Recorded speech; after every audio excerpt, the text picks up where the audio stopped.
All right, hello, wine drinking people. Our second supplier in this What I Drank Yesterday portion of the show, Jeff from Transatlantic Wineries, and he had a bunch of stuff from Macrostie and then just two other things. I don't know how they fit in on this day, but I like to start out with the sparkling wine. We had the Argyle Brut from the Willamette, damn it, Valley, and this wine is sourced from Lone Star and Knudsen vineyards. Put on tirage in 2008, which it says right on the back label, which is really valuable information, and it's disgorged on demand, kind of interesting trait. So the wines that are disgorged later kind of have a little more full body, a little more richness to them because they've sat on tirage longer. Lovely ample amounts of apple and pear fruit with a touch of ginger spice here and some fresh floral nuance to the nose. Nice amount of fruit on the palate here with a slight hint of sea salt on the finish. Tangy, smooth, creamy bubbles though, and nice balance, good length on the finish here. Very good bottle of bubbly, $22.50.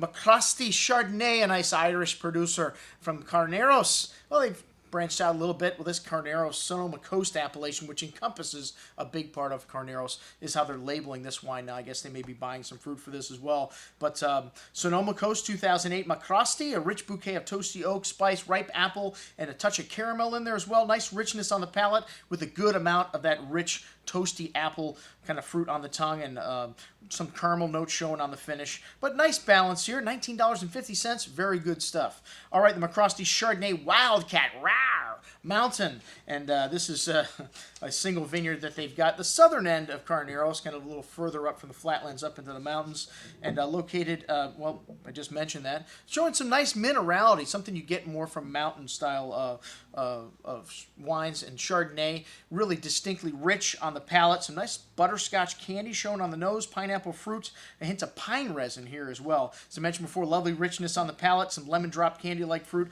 butterscotch candy, cinnamon spice. Really nice concentration here, lovely balance, and nice integration of toasty oak. Excellent juice at $36.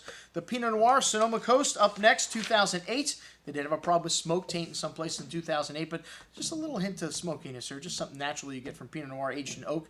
Black raspberry-like fruits, pretty floral notes, nicely balanced bouquet of aromas, some exotic spice showing there as well. Good amount of black raspberry and cherry fruit on the tongue, silky smooth velvety tannins, and nice balance and length on the finish with a good hint of dark spice. Excellent Pinot Noir. All right, the Wildcat Mountain Pinot 07. A little bit better vintage for me for Pinot Noir overall. Really intense bouquet of fresh flowers, exotic spices, cola, cocoa. Really lovely nuance to the black cherry and black raspberry-like fruit.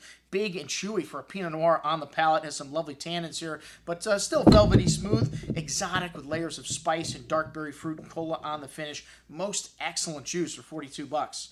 All right, and then a Brunello. Out of nowhere, Camigliano Brunello Montalcino's pulled out of the bag. Lovely black tar, classic Brunello nose. This is the '06 vintage, a vintage that's going to definitely need a little bit more time in your cellar, even though Brunello is the latest release of all wines after 5 years by law. Still in great vintages, you want to keep them 10, 15 years or more in your cellar. Some lovely wild strawberry fruit there, a good nose, nice concentration, some herbs and fresh earth showing as well. Lovely intensity on the palate here with kind of tart red cherry fruits and a nice hand of spice and earth and minerality showing through the finish. A bit chalky, those fine tannins, but should come together nicely with some time. Excellent Brunello de Montalcino for 54 bucks. All right, JT sighting out of nowhere. JT Morelli with wines from Peter Wagon.